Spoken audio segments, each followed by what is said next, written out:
नमस्कार। आदर्श शिक्षण समिति बाड़मेर द्वारा संचालित ई शिक्षण कक्षा में आप सभी भैया बहनों का हार्दिक स्वागत एवं अभिनंदन।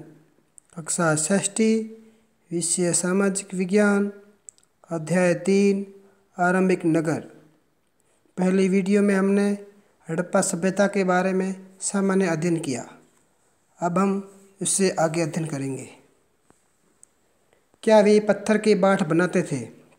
संभवतः लगभग 7000 साल पहले मेहरगढ़ में कपास की खेती होती थी। मोहनजोदड़ो से कपड़े के टुकड़ों के अवशेष, चांदी के एक फूलदान के ढक्कन तथा कुछ अन्य तांबे की वस्तुओं से चिपके हुए मिले हैं। पक्की मिट्टी तथा फेंस से बनी तकलियाँ सूत कताई का संकेत देती हैं। इनमें से अधिकांश वस्तुओं का निर्माण विशेषज्ञों ने किया था। विशेषज्ञ उसे कहते हैं जो किसी खास चीज़ को बनाने के लिए खास प्रशिक्षण लेता है, जैसे पत्थर तराशना, मनके चमकाना या फिर मोहरों पर पच्चीकारी करना। पृष्ठ 28 पर चित्र को देखो। इस चित्र को देखो। यह मूर्ति का चेहरा कितने आकर्षक ढंग से बनाया गया और उसकी दाढ़ी कितनी अच्छी तरह से दर्शाई गई है। यह किसी विशेषज्ञ मूर्तिकार का ही काम हो सकता है। हर व्यक्ति विशेषज्ञ नहीं हो सकता था। हमें यह पता नहीं है कि क्या सिर्फ पुरुष ही ऐसे कामों में प्रशिक्षण हासिल करते थे या फिर केवल महिलाएं ही। शायद कुछ महिलाएं तथा पुरुष दोनों ही इस काम में दक्ष थे। फेंस, पत्थर और शंख प्राकृतिक तौर पर पाए जाते हैं, लेकिन फेंस को कृत्रिम रूप से तैयार किया जाता है। बालू या स्फटिक पत्थरों के चूर्ण को गोंद में मिलाकर उनसे वस्तुएं बनाई जाती थी। फिर उन वस्तुओं पर एक चिकनी परत चढ़ाई जाती थी। इस चिकनी परत के रंग प्राय नीले या हल्के समुद्री हरे होते थे। फेंस से मनके, चूड़ियाँ, बालें और छोटे बर्तन बनाए जाते थे। कच्चे माल की खोज में। कच्चा माल उन पदार्थों को कहते हैं जो या तो प्राकृतिक रूप से मिलते हैं या फिर किसान या पशुपालक उनका उत्पादन करते हैं, जैसे लकड़ी या धातुओं के अयस्क। प्राकृतिक रूप से उपलब्ध कच्चे माल हैं। इनमें से फिर कई तरह की चीज़ें बनाई जाती हैं। मिसाल के तौर पर किसानों द्वारा पैदा किए गए कपास को कच्चा माल कहते हैं, जिससे बाद में कताई बुनाई करके कपड़ा तैयार किया जाता है। हड़प्पा में लोगों को कई चीज़ें वही मिलती थी, लेकिन तांबा, लोहा, सोना, चांदी और बहुमूल्य पत्थर जैसे पदार्थों का वे दूर दूर से आयात करते थे। हड़प्पा के लोग तांबे का आयात आज के राजस्थान से करते थे। यहाँ तक कि पश्चिमी एशियाई देश ओमान से भी तांबे का आयात करते थे।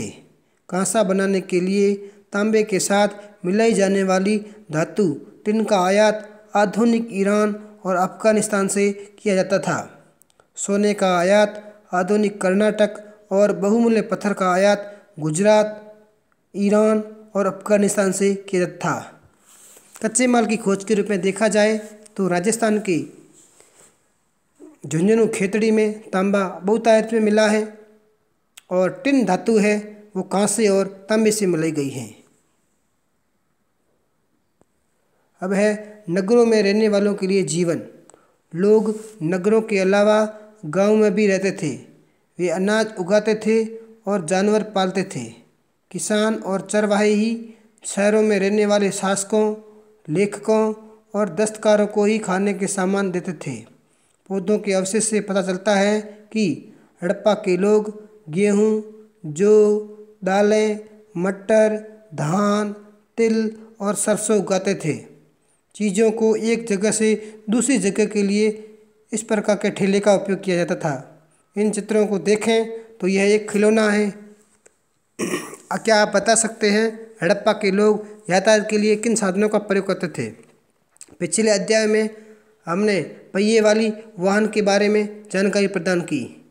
यह एक प्रकार का बच्चों का खिलौना है जिसे हल कहा जाता है। आज हल चलाने के लिए ज़्यादातर किसान पुरुष होते हैं। हमें ज्ञात नहीं कि क्या हड़प्पा में ये प्रथा थी। जमीन की जुताई के लिए हल का प्रयोग एक नई बात थी। हड़प्पा के हल तो नहीं बच पाए क्योंकि वे प्राय लकड़ी से बनाए जाते थे, लेकिन हल के आकार के खिलौने मिले हैं। इस क्षेत्र में बारिश बहुत कम होती है, इसलिए सिंचाई के लिए लोगों ने कुछ तरीके अपनाए होंगे। पानी का संचय किया जाता होगा और ज़रूरत पड़ने पर उससे फसलों की सिंचाई की होगी।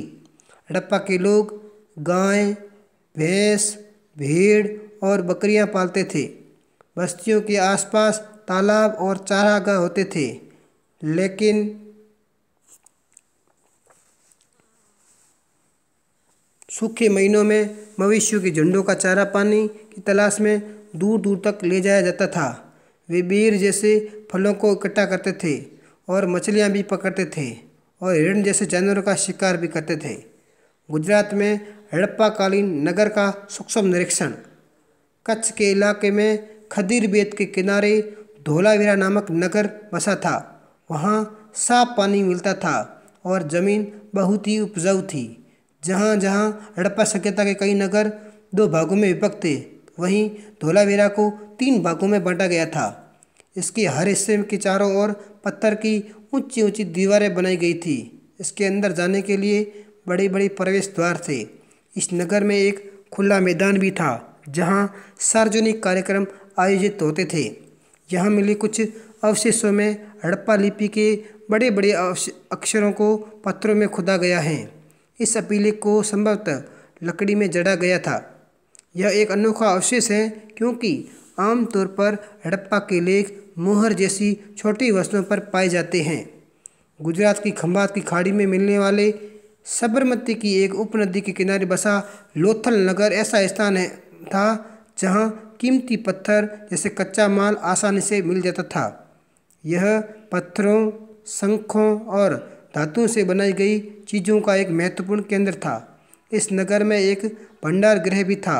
इस भंडार गृह से कई मुहरें और मुद्राकन अर्थात मुहरबंदी भी मिली हैं। यहाँ पर कई इमारतें मिली हैं जहाँ संभवतः मनके बनाने का काम होता था। पत्थर के टुकड़े, अध बने मनके बनाने वाले उपकरण और तैयार मनके भी यहाँ पर मिले हैं। यह चित्र लोथल बंदरगाह का है। यह बड़ा तालाब लोथल का बंदरगाह रहा होगा जहाँ समुद्र के रास्ते आने वाली नावें रुकती थी। संभवतः यहाँ पर माल चढ़ाया और उतारा गया होगा। मुद्रा और मुद्राकन अर्थात मुहरबंदी। मुहरों का प्रयोग सामान से भरे उन डिब्बों या थैलों को चिन्हित करने के लिए किया जाता होगा जिन्हें एक जगह से दूसरी जगह भेजा जाता था। थैले को बंद करने के बाद उनके मुहानों पर गीली मिट्टी पोतकर उन पर मुहर लगाए जाते थे। मुहर की छाप को मुहरबंदी कहते हैं। यह चित्र छाप टूटी हुई नहीं होती तो यह साबित हो जाता था कि सामान के साथ छेड़छाड़ नहीं हुई है। आज भी मुहर का प्रयोग होता है। लगभग 3900 साल पहले एक बड़ा बदलाव देखने को मिला। अचानक लोगों ने इन नगरों को छोड़ दिया। लेखन, मोहर और बाटों का प्रयोग बंद हो गया। दूर दूर से कच्चे माल का आयात काफ़ी कम हो गया। मोहनजोदड़ो में सड़कों पर कचरे के ढेर बनने लगे। जल निकास प्रणाली नष्ट हो गई। सड़कों पर झुग्गीनुमा घर बनाए जाने लगे। यह सब क्या हुआ? कुछ पता नहीं। कुछ विद्वानों का कहना है नदियाँ सूख गई। अन्य का कहना है कि जंगलों का विनाश हो गया। इसका कारण ये हो सकता है ईंटें पकाने के लिए ईंधन की जरूरत पड़ती थी। इसके अलावा मवेशियों के बड़े बड़े झुंडों से चारागाह और घास वाले मैदान समाप्त हो गए होंगे।